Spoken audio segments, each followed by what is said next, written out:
রাব্বুল আলামিন হাবিবের নূর মুবারককে ভাগ করেছিলেন। শেষ পর্যন্ত সেই নূর মুবারককে আল্লাহ রাব্বুল আলামিন কি করলেন? আল্লাহ রাব্বুল আলামিন মাটির মধ্যে আমার নবীর নূর মুবারককে মিশ্রিত করে জান্নাতের মধ্যে লক্ষ লক্ষ বছর রেখে দিয়েছিলেন। বলেন সুবহানাল্লাহ। আল্লাহ রাব্বুল আলামিন হাবিবের নূরকে মিশ্রিত করে মাটির সাথে মিশাইয়া আল্লাহ রাব্বুল আলামিন জান্নাতের মধ্যে লক্ষ লক্ষ বছর রাখলেন। রাখার পরে আল্লাহ রাব্বুল আলামিন আসমান, জমিন, পাহাড়কে আদেশ দিলেন, বললেন তোমরা আমার নবীর নূরকে তোমরা গ্রহণ করতে হবে। আমার রহমতুল লিল আলামিনের নূর মুবারক তোমাদের গ্রহণ করা লাগবে। আসমান, জমিন, পাহাড়, পর্বত সব কিছু নূর নবীর নূর মুবারককে গ্রহণ করতে অস্বীকার করলেন। আল্লাহ রাব্বুল আলামিন তাদের অস্বীকার শুনে আল্লাহ রাব্বুল আলামিন আদম আলাইহিস সালাতু ওয়াস সালামের বডি স্ট্রাকচারকে তিনি তৈরি করলেন। বডি বানাইয়া আদম আলাইহিস সালাতু ওয়াস সালামকে বানাইয়া তার মধ্যে কুদরতি হাত দিয়ে তিনি রূহ ফুঁকে দিলেন। বলেন সুবহানাল্লাহ। যখন আসমান, জমিন সব কিছু অস্বীকার করলো যে হাবিবের নূর মুবারক রাখার মতো ক্ষমতা আমরা নিতে পারবো না, কারণ কোনো রকমের যদি বেয়াদবি হয়ে যায় তাহলে আমরা জবাব দিতে করতে পারবো না। আল্লাহ রাব্বুল আলামিন মাটির সাথে হাবিবের নূরকে মিশাইয়া ওই মুহূর্তে আদম আলাইহিস সালাতু ওয়াস সালামের বডি স্ট্রাকচার তৈরি করে আল্লাহ রাব্বুল আলামিন ওই বডির মধ্যে রূহ ছেড়ে দিলেন। বলেন সুবহানাল্লাহ। বডি স্ট্রাকচার গঠন করে আল্লাহ রাব্বুল আলামিন আদম আলাইহিস সালাতু ওয়াস সালামকে বসালেন। বসিয়ে বলতেছেন, ও আদম, তোমার মাধ্যমে আমার হাবিবকে আমি দুনিয়ায় পাঠাবো। আদম আলাইহিস সালাতু ওয়াস সালাম আমার নবীর নূর মুবারককে গ্রহণ করে উনি দুনিয়াতে আসার প্রস্তুতি নিলেন। বলেন সুবহানাল্লাহ। আদম আলাইহিস সালাতু ওয়াস সালামকে যখন রূহ দেওয়া হলো, তার শরীরের মধ্যে যখন রূহ দেওয়া হলো, আদম আলাইহিস সালাতু ওয়াস সালামকে ৭০,০০০ পায়া বিশিষ্ট একটা সিংহাসনের মধ্যে হযরতে আদম আলাইহিস সালাতু ওয়াস সালামকে নিয়ে ফেরেশতারা ৪ কাঁধে করে নিয়ে আসমান জমিনের বিভিন্ন জায়গায় আদম আলাইহিস সালাতু ওয়াস সালামকে ভ্রমণ করিয়েছেন। বলেন সুবহানাল্লাহ। আদম আলাইহিস সালাতু ওয়াস সালামকে ভ্রমণ করার পরে আল্লাহ রাব্বুল আলামিন ফেরেশতাদেরকে অর্ডার দিলেন, وَإِذْ قُلْنَا لِلْمَلَائِكَةِ اسْجُدُوا لِآدَمَ فَسَجَدُوا إِلَّا إِبْلِيسَ أَبَى وَاسْتَكْبَرَ وَكَانَ مِنَ الْكَافِرِينَ। বলেন আল্লাহু আকবার। আল্লাহ রাব্বুল আলামিন ফেরেশতাদেরকে আদেশ করলেন, ও ফেরেশতারা তোমরা শোনো, আমি এমন একটা বডি স্ট্রাকচার তৈরি করলাম যার মাঝে আমার হাবিবের নূর মুবারককে আমি রাখলাম। এইটাকে তোমরা সম্মান করার জন্য তোমাদেরকে চেষ্টা করতে হবে। সমস্ত ফেরেশতারা আদম আলাইহিস সালাতু ওয়াস সালামকে সঙ্গে সঙ্গে সিজদা করলেন, কিন্তু ইবলিসের মনের মধ্যে অহংকার চলে আসলো।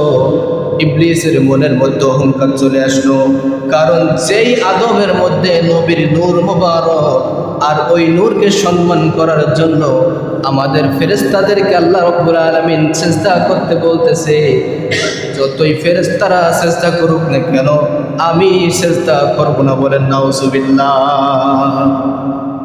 ফেরেশতারা যাই করে করুক, আদম আলাইহিস সালাতু ওয়াস সালামকে সৃষ্টি করছে মাটি দিয়ে, আমি ফেরেশতাকে সৃষ্টি করছে আগুন দিয়ে। কেন আমি এত বড় আগুন শক্তিশালী হয়ে কেন আমি মাটির ওই মানুষকে কেন আমি সিজদা করতে যাব? এই বলে তার মধ্যে অহংকার চলে আসলো। আল্লাহ রাব্বুল আলামিন সঙ্গে সঙ্গে বললেন, আবা ওয়াস্তাকবারা ওয়া কানা মিনাল কাফিরিন। যখন তুমি আমার নবী আদম আলাইহিস সালাতু ওয়াস সালামকে সিজদা করতে অস্বীকার করলে, তখনই আমি তোমার উপরে অর্ডার জারি করে দিলাম, তুমি সঙ্গে সঙ্গে কাফেরদের অন্তর্ভুক্ত হয়ে গেছে। বলেন নাউজুবিল্লাহ। কি হয়ে গেল? আদম আলাইহিস সালাম যখন সৃষ্টি করলেন, উদ্দেশ্য একটাই, নবীর নূর আদম আলাইহিস সালামের মধ্যে আছে। কারণ নবীর নূর আমি আদম আলাইহিস সালামের মধ্যে রেখে আমি এত বড় ফেরেশতাদের সর্দার হয়ে আমি ওই নূর মুবারক ওই মাটির মানুষকে আমি কোনোদিন সিজদা করতে পারবো না। যেই মাত্র অহংকার করলেন, আল্লাহ রাব্বুল আলামিন বললেন, তুমি আর ফেরেশতা থেকে কোনো লাভ নাই, তুমি যাও, তোমাকে আমি কাফেরদের মধ্যে তোমাকে আমি অন্তর্ভুক্ত করে দিলাম। আল্লাহ রাব্বুল আলামিন আদম আলাইহিস সালামকে জান্নাতের মধ্যে নিয়ে রাখলেন। আদম আলাইহিস সালাম অনেকদিন জান্নাতের মধ্যে কাটিয়েছিলেন, কিন্তু আদম আলাইহিস সালামের একাকিত্ব আর ভালো লাগে না। জান্নাতের মধ্যে সমস্ত নাজ নিয়ামত সব কিছু রয়েছে, কিন্তু আদম আলাইহিস সালামের মনে ভালো লাগে না, কারণ একাকিত্ব ভালো লাগে না। আল্লাহ রাব্বুল আলামিন ওই সময় বাম পাজরের হাট থেকে হযরতে হাওয়া আলাইহিস সালামকে আদম আলাইহিস সালামের সঙ্গী বানানোর জন্য তৈরি করলেন। আদম আলাইহিস সালামের একাকিত্ব কাটানোর জন্য বলতেছেন, আদম তোমার তো ভালো লাগতেছে না, তোমার জন্য এই মানুষকে আমি সৃষ্টি করলাম, কিন্তু সাবধান, এর কাছে যাওয়া যাবে না, কারণ যাওয়ার জন্য তোমাকে আগে হালাল করতে হবে। আদম আলাইহিস সালামের সামনে যখন হাওয়া আলাইহিস সালামকে বানিয়ে রাখলেন, আদম আলাইহিস সালাম আশিক হয়ে গেল, তার প্রতি দেওয়ানা হয়ে গেল। ফেরেশতারা বলল, এখন দেওয়ানা হলে চলবে না, কারণ তোমাকে হালাল করতে হবে। আল্লাহ রাব্বুল আলামিন নিজে আদম আলাইহিস সালাম হাওয়া আলাইহিস সালামের মধ্যে বিবাহ দিয়ে দিলেন। বিবাহ দেওয়ার পরে নিজেই খুতবা দিলেন। খুতবা দেওয়ার পরে এখন আদম আলাইহিস সালাম বলেন, আল্লাহ, হাওয়া আলাইহিস সালামকে তো আমি বিবাহ করলাম, কিন্তু মোহরানা কি দিব? মোহরানা দেওয়ার মতো তো কিছু নেই। আল্লাহ রাব্বুল আলামিন বলেন, আদম তোমার টেনশন করা লাগবে না, তুমি আমার হাবিবের নূর, আমার হাবিবের উপরে তুমি 20 বার দরুদ শরীফ পড়ো, এইটাতেই তোমার মোহর আদায় হয়ে যাবে। বলেন সুবহানাল্লাহ। আদম আলাইহিস সালামের মোহর কি ছিল? আমার নবীর দরুদ শরীফের কারণে আদম আলাইহিস সালামের মোহর পরিশোধ হয়ে গেল। এখন আদম আলাইহিস সালাম এবং হাওয়া আলাইহিস সালাম জান্নাতের মধ্যে সুন্দর করে বসবাস করতে শুরু করলো। আমার আব্বা জানেরা গভীর মনোযোগ। আদম আলাইহিস সালাম হাওয়া আলাইহিস সালাম যেই মাত্র জান্নাতের মধ্যে সুখে শান্তিতে বসবাস করতে লাগলেন, এইদিকে ইবলিস চিন্তা করলো, আমাকে কাফেরদের মধ্যে অন্তর্ভুক্ত করে তোমরা জান্নাতের মধ্যে শান্তিতে থাকবে, এটা আমি হতে দিব না, কাজ একটা ঘটাইয়া দিব। আল্লাহ রাব্বুল আলামিন তার আগে আদম আলাইহিস সালামকে জারি করে দিলেন, বিজ্ঞাপন দিলেন, খবর দিলেন, ওয়া আদম উসকুন আনতা ওয়া যাওজুকাল জান্নাতা ওয়া কুলা মিনহা রাগাদান হাইসু শি'তুমা ওয়া লা তাকরাবা হাযিহিশ শাজারাতা ফাতাকুনা মিনাজ যালিমিন। বড় করে বলেন আল্লাহু আকবার। আল্লাহ রাব্বুল আলামিন আদম আলাইহিস সালামকে উদ্দেশ্য করে বললেন, ওয়া আদম উসকুন, তুমি বসবাস করো, তুমি বসবাস করতে থাকো। ওয়া আদম উসকুন আনতা ওয়া যাওজুকাল জান্নাতা, তুমি এবং তোমার স্ত্রী হাওয়া আলাইহিস সালাম জান্নাতের মধ্যে তোমরা বসবাস করতে থাকো। ওয়া কুলা মিনহা রাগাদান হাইসু শি'তুমা, এবং তুমি খাও জান্নাতের মধ্যে থেকে, যা ইচ্ছা তুমি খাইতে পারো, কোনো সমস্যা নাই, কিন্তু একটা শর্ত আদম তোমাকে আমি দিচ্ছি, ওয়ালা তাকরাবা হাযিহিশ শাজারাতা, এই গাছের নিকটবর্তী তুমি হবে না, যদি গাছের নিকটবর্তী হও ফাতাকুনা মিনাজ যালিমিন, তুমি জালিমদের মধ্যে অন্তর্ভুক্ত হয়ে যাবে। বলেন নাউজুবিল্লাহ। আল্লাহ বললেন কি, জান্নাতের মধ্যে যে ওই গাছ আছে, হাযিহিশ শাজারাতা, যেই গাছটা রয়েছে, এই গাছের নিকট তুমি যাবে না, আমি আল্লাহ তোমাকে বলে দিচ্ছি, তোমাদেরকে বলে দিচ্ছি, যদি যাও তাহলে তুমি জালেমদের অন্তর্ভুক্ত হয়ে যাইবা। এখন ইবলিস তো নাচড় বান্দা, ও তো ছাড়বে না, কারণ যার জন্য আমি কাফের হয়েছি, যার জন্য আমার ক্ষতি হয়, তার কি কোনোদিন ছাড়া যাবে? ইবলিস চিন্তা করলো তোমরা জান্নাতের মধ্যে সুখে শান্তিতে থাকবা, আমি এটা তো হইতে দিব না। এখন ইবলিস বলতেছে এই ফলটা তুমি খাও, এই ফলের ভিতরে অনেক নিয়ামত মর্যাদা বরকত আছে, বলেন নাউজুবিল্লাহ। ইবলিস প্রতারক আদম আলাইহিস সালামকে, হাওয়া আলাইহিস সালামকে ওই গাছের নিকটে যাওয়ার জন্য যত রকমের পায়তারা রয়েছে সব কিছু করলো। আদম আলাইহিস সালাম হঠাৎ করে ওই শয়তানের কথায় গন্ধম ফলটা খেয়ে ফেললেন। খেয়ে ফেলার পরে আল্লাহ রাব্বুল আলামিন বলেন, আদম তোমাকে আমি নিষেধ করেছিলাম তুমি এই জান্নাতের এই গাছের নিকটবর্তী তুমি হবে না। এখন নিকটবর্তী তো হয়েছো, ফল খেয়েছো, এখন তো তোমার বাথরুমের প্রয়োজন। এখন তুমি কি করবা? জান্নাতের মধ্যে আর থাকা যাবে না। এখন তোমাকে আমি দুনিয়ায় পাঠিয়ে দিলাম। যখন গন্ধম ফলটা খেলেন, জান্নাতের মধ্যে আল্লাহর রহমত নিয়ামত যা কিছু খাইতেছিলেন, আল্লাহ রাব্বুল আলামিন জান্নাতের মধ্যে কোনো বাথরুমের ব্যবস্থা করছেন? করে নাই। খাবেন ওই পর্যন্তই শেষ, কোনো বাথরুমের সুযোগ নাই। যেই মাত্র শয়তানের প্ররোচনা পড়ে ওই যে গন্ধম ফলটা খেয়ে ফেললেন, সঙ্গে সঙ্গে তাদের বাথরুমের দরকার প্রয়োজন হলো। আল্লাহ রাব্বুল আলামিন সঙ্গে সঙ্গে তাদেরকে জান্নাত থেকে দুনিয়ায় পাঠিয়ে দিলেন। তার একটাই কারণ আমার হাবিবকে দুনিয়ার মধ্যে পাঠাতে হবে। বলেন সুবহানাল্লাহ। এটা একটা টেকনিক, এটা একটা কৌশল। আদম আলাইহিস সালামকে যদি চিরদিন যদি জান্নাতের মধ্যে থাকতেন, তাহলে রসুল পাঠাতেন কার মাধ্যমে? আর আল্লাহ রাব্বুল আলামিন রসুল পাঠানোর জন্যই তো আদম আলাইহিস সালামকে এত কাহিনী সব করলেন। এখন আদম আলাইহিস সালাম যখন অপরাধ করে ফেললেন, 300 বছর কাঁদলেন।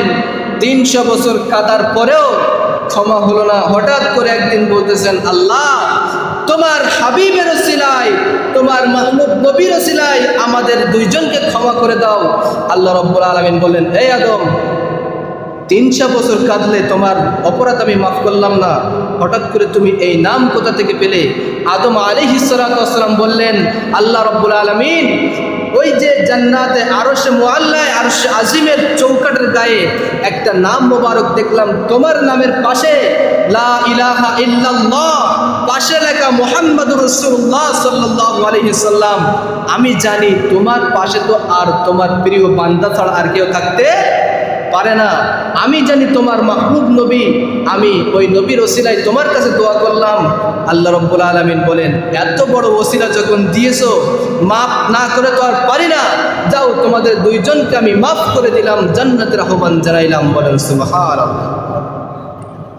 আদম আলাইহিস সালাম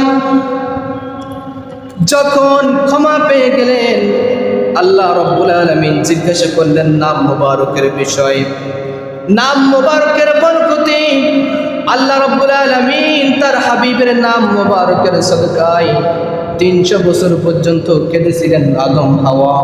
তাদের অপরাধ যদি ক্ষমা করতে পারেন, আল্লাহ রাব্বুল আলামিন আদম আলাইহিস সালামের অপরাধ যদি ক্ষমা করতে পারেন, ওই নবীর নামের মধ্যে বরকত আছে না নাই? আরো জোরে বলেন, ওই নামের মধ্যে কোনো বরকত আছে না নাই? কিন্তু দুঃখ লাগে, বাংলাদেশের বক্তা বলে ওই নবীর নাম জপার মধ্যে কোনো বরকত নাই। কারণ ওই নবীর নাম জপবা কেন? বরকত তো নাই।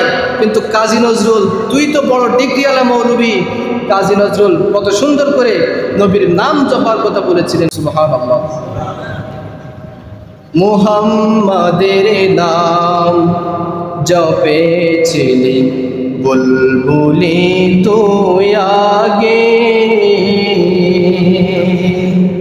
তাই কি রে তোর কণ্ঠের গান, তাই কি রে তোর কণ্ঠের গান এমন মধুর লাগে।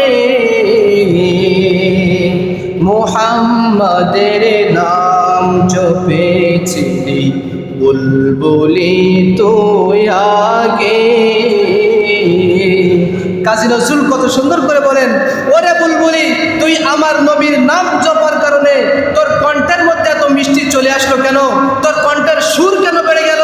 ও বুঝে পেরেছি, তুই গোপনে কখনো তখন আমার নবীর নাম মুবারককে জপেছিলি, বলেন সুবহানাল্লাহ।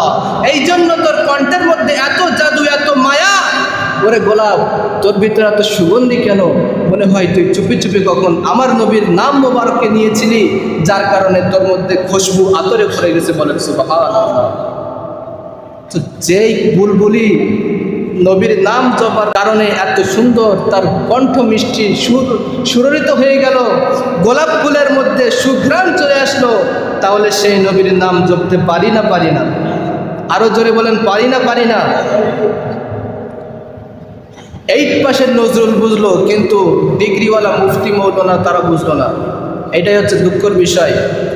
যারা রসুলকে ভালোবেসেছিলেন, যারা রসুলকে ভালোবেসেছেন, কেউ সিদ্দিক আকবর হয়েছেন, যারা রসুলকে ভালোবেসেছেন ফারুক আজম হয়ে গেছেন, রসুলকে ভালোবেসেছেন উসমানে গনি জিন্নুরাইন হয়ে গেছেন, নবীকে ভালোবেসেছেন মাওলানা আলী শের খোদা রাদিয়াল্লাহু তাআলা হয়ে গেছেন, যে রসুলকে ভালোবেসেছেন হাসান বিন সাবেত হয়ে গেছে, যে রসুলকে ভালোবেসেছে সে আলা হযরত হয়ে গেছে, যে রসুলকে ভালোবেসেছে সে শরফুদ্দিন বুসরি হয়েছে, যে রসুলকে ভালোবেসেছে সে হানজালা রাদিয়াল্লাহু তাআলা আনহু। ওনাদের শান মান ইজ্জতকে বেড়ে গেছে, বলেন সুবহানাল্লাহ। তো আল্লাহ রাব্বুল আলামিন ওনার নূর মুবারক এখন দুনিয়ার মধ্যে ট্রান্সফার করলেন। এখন পালা, এর মধ্যে আরো অনেক কাহিনী আছে। তারপরে কিভাবে হযরতে খাজা আব্দুল্লাহ রাদিয়াল্লাহু তাআলা আনহুর পেশানির মধ্যে নূর চলে আসলো। হাশেম বংশের ওই যে নবীর নূর আসার কারণে হাশেম বংশের মর্যাদা বৃদ্ধি হয়েছিল। আমার নবী রাসূল পাক সাল্লাল্লাহু আলাইহি ওয়াসাল্লাম ওনার আব্বাজান খাজা আব্দুল মুত্তালিব রাদিয়াল্লাহু তাআলা আনহু ওনার এক সর্বকনিষ্ঠ পুত্র, সবচেয়ে ছোট পুত্র। এখন হযরতে খাজা আব্দুল মুত্তালিব উনি মান্যত করেছিলেন যে আমার একটা সন্তানকে আমি কুরবানি করব, বলেন সুবহানাল্লাহ। একটা সন্তানকে কুরবানি করব। খাজা আব্দুল মুত্তালিব উনি চিন্তা করলেন আমার একটা সন্তানকে আমি আল্লাহর রাস্তায় মান্যত করলাম, কুরবানি করলাম। হঠাৎ করে আব্দুল মুত্তালিব উনি চিন্তা করলেন, একদিন স্বপ্নের মধ্যে দেখেন আল্লাহ রাব্বুল আলামিন আব্দুল মুত্তালিবকে, নবীর দাদা জানকে উনি এলান করতেছেন স্বপ্নের মধ্যে, ওহে আব্দুল মুত্তালিব, তুমি যে মান্যত করেছিলে সেই মান্যতটাকে তোমার পূরণ করতে হবে। মান্যত পূরণ করার জন্য আব্দুল মুত্তালিব, খাজা আব্দুল মুত্তালিব সমস্ত সন্তানদেরকে ডাকলেন, ডেকে বলতেছেন আমি এইরকম একটা মান্যত করেছিলাম, এই মান্যতটাকে এখন আমাকে পূরণ করতে হবে। তোমাদের মধ্যে একজনকে আমি কুরবান করতে চেয়েছিলাম, বলো কে কুরবান হবে আল্লাহর রাস্তায়? সমস্ত ছেলে বলল ও গো আব্বাজান, আর কোনো জায়গায় যাওয়ার দরকার নাই। এক ছেলে এসে বলে আমাকে কুরবান করুন, আর এক ছেলে এসে বলে আমাকে কুরবান করুন। এমন করে যখন মারামারি চলতে শুরু করলো, হঠাৎ করে বললেন এইভাবে তোমরা গ্যাঞ্জাম করে লাভ নাই, তোমাদের মাধ্যমে একটা লটারি ব্যবস্থা করব। এই লটারিতে যার নাম আসবে তাকে আমি কুরবান করে দেব, বলেন সুবহানাল্লাহ। তাহলে যখন সব ছেলেকে ডাকলেন যে তোমাকে কুরবান হতে হবে, এখন কুরবানি করার জন্য সমস্ত ছেলে সবাই বলল যে আমি কুরবান হতে চাই, আল্লাহর রাস্তায় যদি কুরবান হই তাহলে তো আমার জীবন ধন্য হয়ে যাবে, কেন কুরবান হব না? সবাই মারামারি গ্যাঞ্জাম দেখে তখন বললেন লটারি সিস্টেম করতে হবে। লটারি সিস্টেম করে যখন সমস্ত ছেলেদের নাম মোবারক দিয়ে সর্বপ্রথম লটারি তুললেন, নাম উঠলো খাজা আব্দুল্লাহ। সুবহানাল্লাহ বলেন না? কার নাম উঠলো? আব্দুল্লাহ রাদিয়াল্লাহু তাআলা আনহু, ওনার নাম উঠলো। এখন আব্দুল মুত্তালিব উনি সবচেয়ে ভালোবাসতেন, ছোট ছেলেকে উনি ভালোবাসতেন, খাজা আব্দুল্লাহকে ভালোবাসতেন। এখন চিন্তা করলেন লটারিতে আমার ছোট ছেলে যাকে আমি এত ভালোবাসি তার নাম উঠলো, আরেকবার লটারি করি। আরেকবার লটারি করলেন, আবারও আব্দুল মুত্তালিব ওনার সবচেয়ে ছোট ছেলে খাজা আব্দুল্লাহ রাদিয়াল্লাহু তাআলা আনহু ওনার নাম মুবারক উঠলো। তিনি আবারও চিন্তায় পড়ে গেলেন, যাকে আমি এত ভালোবাসি তাকে আল্লাহর রাস্তায় কুরবান করব, এটা হইতে পারে না। 3 বারের বার আবারও লটারি করলেন, আবারও আব্দুল্লাহ রাদিয়াল্লাহু তাআলা আনহুর নাম মুবারক উঠে গেল, বলেন সুবহানাল্লাহ। অনেক মহিলা, পাড়ার লোকজন, মহল্লার লোকজন সবাই চিন্তা করলো, যার ভিতরে এত মায়া মমতা রয়েছে, এই যার ভিতর থেকে রহমতের নবীর নূর মুবারক দুনিয়াতে আসবে, তাকে কুরবান করে দিলে হবে না, কুরবান করে দিলে হবে না। সুতরাং সবাই আলোচনা করে সিদ্ধান্ত নিল, তুমি আল্লাহর রাস্তায় 100 উট কুরবানি করে দাও। বলেন সুবহানাল্লাহ। ইসলামের পূর্ব যুগে কুরবানি কবুল হবার জন্য কিছু প্রথা ছিল। কুরবানি করার পরে গোশতগুলো রেখে দিত। যদি কারোর গোশত কবুল হইতো, যার গোশত কবুল হবে ওই গোশতটা আগুন দিয়ে জ্বলে যাইত। আর যার কুরবানি কবুল হবে না, তার গোশতটা কিছুই হইতো না, ওইখানে থেকে যাইতো। হযরত আব্দুল মুত্তালিব উনি 100 উট কুরবানি করার পরে যখন গোশতগুলো রাখলেন, আল্লাহ রাব্বুল আলামিন কবুল করলেন না, আবারও উট কুরবানি করলেন। এমনভাবে কোনো রিওয়ায়েতে আছে 500 উট কুরবানি করলেন, এবং কোনো রিওয়ায়েতে আছে 100 উট কুরবানি করলেন। বলেন সুবহানাল্লাহ। যখন 500 উট তিনি কুরবানি করলেন বা 100 উট তিনি কুরবানি করলেন, কুরবানি করার পরে হঠাৎ করে আল্লাহ রাব্বুল আলামিন আসমান থেকে একটা আগুনের দোলা এসে ওই গোশতগুলো সবগুলো জ্বালিয়ে পুড়িয়ে দিল।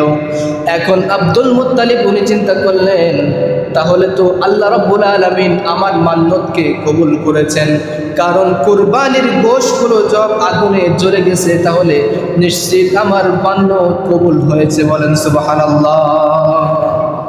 বুঝছেন?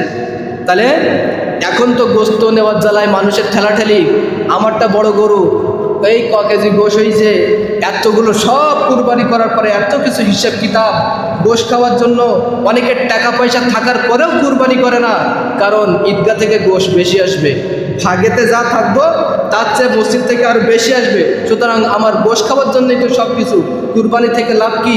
কিন্তু ইসলামের পূর্ব যুগে কুরবানি কবুল হইতো, যার কুরবানি কবুল হবে তার গোশতগুলো সব আগুনে পুড়ে ধ্বংস হয়ে যেত, আর যার কুরবানি কবুল হইতো না তারটা ওইভাবে থেকে যেত।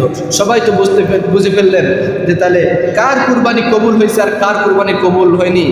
আমাদের দেশেতে এখন সুদের টাকায় কোরবানি দেয়, মানুষের কাছ থেকে, মানুষদের কটু কথা শোনার থেকে বিরত থাকার জন্য কুরবানি দেয়, কিন্তু উদ্দেশ্য কি? গোশত খাওয়ার জন্য। তাকওয়া ভিতরে নাই। আল্লাহ রাব্বুল আলামিন কুরবানির গোশত দেখে না, কার বড় গরু এটা দেখে না, কার গোশত বেশি এটা দেখে না, দেখে কার মনের ভিতরে তাকওয়া রয়েছে, কার অন্তরের ভিতরে আমি আল্লাহর ভয় রয়েছে, কে আমাকে খুশি করার জন্য কে কুরবানি দিচ্ছে। বেশি কিছু দরকার নাই, 8-10 লাখ টাকার গরু দেওয়ার দরকার নাই, ছোট্ট 5000 টাকার ছাগলেও আল্লাহ রাব্বুল আলামিনের কাছে কুরবানি করে কবুল করা যায়। বলেন সুবহানাল্লাহ। তাহলে বড় কিছু দেখানোর দরকার নাই, ছোট 5000 টাকার ছাগলেও কুরবানি কবুল হয় যদি নিয়ত যদি সহি থাকে। হযরত খাজা আব্দুল মুত্তালিব রাদিয়াল্লাহু তাআলা উনি কুরবানি করার পরে কবুল হলো। কবুল হওয়ার পরে সবাই সিদ্ধান্ত নিল, আব্দুল্লাহ রাদিয়াল্লাহু তাআলা আনহু উনি একটু শিকার ভালোবাসতেন।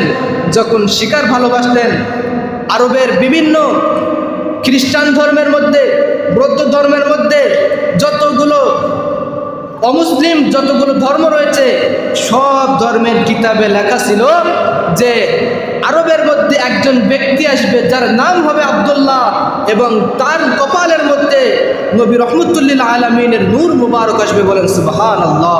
এখন সমস্ত ইহুদিরা, সমস্ত খ্রিস্টানরা সবাই চক্রান্ত করতে শুরু করলো যে এই আব্দুল্লাহকে যদি আমরা রাখি তাহলে আমাদের বাপ দাদা 14 গোষ্ঠীর বংশ ধ্বংস করে দিবে একবারে, কারণ এই আব্দুল্লাহকে যদি আমরা হত্যা করতে পারি তাহলে নবীর নূর রহমতুল্লিল আলামিন এই দুনিয়ার জমিনে আসতে পারবে না, নবী আসতে পারবে না। এখন নবী রহমতুল্লিল আলামিনের নূর মুবারক যখন খাজা আব্দুল্লাহ রাদিয়াল্লাহু তাআলা আনহু উনি একটু বাইরে হয়, তখন আরবের সুন্দরী সুন্দরী মহিলারা ওই নূরের চমকে, নূরের ঝলকে তারা পাগল হয়ে যেত। হযরতে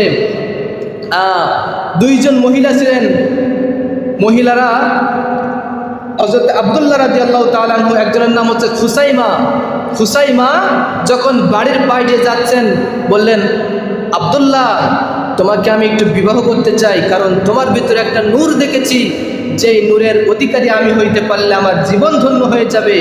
কিন্তু খাজা আব্দুল্লাহ রাদিয়াল্লাহু তাআলা উনি ছিলেন অনেক লজ্জাবতী, অনেক নরম সাবলীর কণ্ঠের অধিকারী ছিলেন, উত্তম চরিত্রের অধিকারী ছিলেন। তিনি যখন ওই প্রস্তাবটা শুনলেন, লজ্জায় মাথা নত করে তিনি ওইখান থেকে চলে গেলেন। আর আমাদের সমাজে যদি এখন বলে, একজন নারী যদি বলে দাঁড়ায় যে তোমাকে আমি বিবাহ করতে চাই, বলবে দেরি করার দরকার নাই, এক্ষুনি কোর্টে আটো, আছে না নাই? কিন্তু নবীর পিতা কেমন চরিত্রের অধিকারী ছিলেন, তার ভিতর থেকে নবী মুহাম্মদ রাসূলুল্লাহ সাল্লাল্লাহু আলাইহি সাল্লাম উনি পয়দা হয় তামাম জাহানের জন্য রহমত হিসেবে। বলেন সুবহানাল্লাহ।